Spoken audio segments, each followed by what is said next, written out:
Welcome to the Texas Cannabis Collective weekly update for the week of December 3rd, 2022. I'm Jesse Williams. The Killeen City Council could be voting on cannabis decriminalization measures this coming Tuesday. The City Council placed a 2-week moratorium on the measure when they last met to discuss the measure. The council decided that they wish to weigh their options and discuss a path forward after public comment on the issue. Different sides of the issue were discussed, and the council can possibly make a decision on moving forward with possible changes to the ordinance. One of the options is to let the council just flat out vote in favor of the measure and have it pass as it stands. Another option being discussed is to alter the measure to remove the portion that would prevent officers from using a smell test as probable cause. The council could also decide to repeal the ordinance completely, and they could not discuss it, and it may be possible that the ordinance goes into effect without city council vote, keeping the council in what some may see as a neutral position. The Killeen Daily Herald has been reporting on the issue and noting the positions of quite a few of the council members and city management. This is clearly the main point. City Attorney Holly Clements told the council on November 22nd, if you take that out, you're kind of gutting the ordinance. Repealing the ordinance would be direction from council. Staff would bring back an ordinance to repeal this ordinance. And then your third option is you would need to not take any action. Killeen Police Chief Charles Kimball added about concern with removing their tools and the right that they have to use their tools. The U.S. Constitution grants law enforcement officers the ability to search and seize illegal substances on probable cause. Probable cause being the odor of burnt marijuana, Kimball said on November 22nd.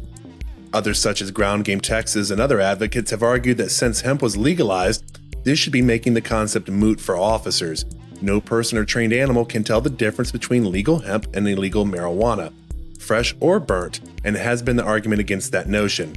Since hemp was legalized, why would officers have a right to search your property on the basis of smelling a now legalized substance? And advocates have pushed the ordinance for that reason. Julie Oliver of Ground Game Texas noted to the Harker Heights City Council about this ordinance that in 2019 legislative session, Texas legalized hemp. And because of that, the marijuana decriminalization ordinance should stand to protect those who use legal hemp. The Harker Heights City Council voted to repeal the ordinance, and that was being used in quotation for this item. Legal hemp is indistinguishable from illegal marijuana, Oliver said. Please let the voice of the people stand. The next City Council meeting for Killeen will be held on Tuesday, December 6th at 5 p.m. at City Hall. We want you to know that likes, subscribes, and follows go a long way to helping others receive cannabis news updates. You can also subscribe to our newsletter at TexasCannaCo.com and search for Lone Star Collective Podcast and Texas Cannabis Collective in your search engine to get updates about our show and weekly news. Our news updates and podcasts are sponsored by Oak Cliff Cultivators. For more information, visit oakcliffcultivators.com. Support also comes from Thrive Apothecary. For more information on Thrive Apothecary, visit thrivetx.com.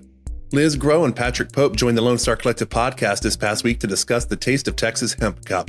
The event will be taking place this coming Saturday on the 10th of December from 2 p.m. to 10 p.m. at the Far Out Lounge in Austin, Texas. The two discussed that Growhouse Media event will be having a dab lounge and dab judging competition taking place in real time at the event. As well, there will be a musical performance by Black-A-Lack. It was noted that since the hip-hop duo are on local musician Gary Clark Jr.'s record label, that it could be possible for him to make a surprise appearance at the event. For more information, listen to episode 64 of the Lone Star Collective podcast, and to purchase tickets, visit tasteoftexashempcup.com. That is it for this week in Cannabis News Review here at the Texas Cannabis Collective. If you think there's something going on in Texas that we need to know about or be aware of, just drop us a note on our contact form online. Be sure to subscribe to our newsletter at TexasCannaCo.com and search for Lone Star Collective in your search engine to get updates about our show and weekly news. Like and subscribe on our YouTube channel for updates as well. Have a safe week, Texas, and stay warm, my friends.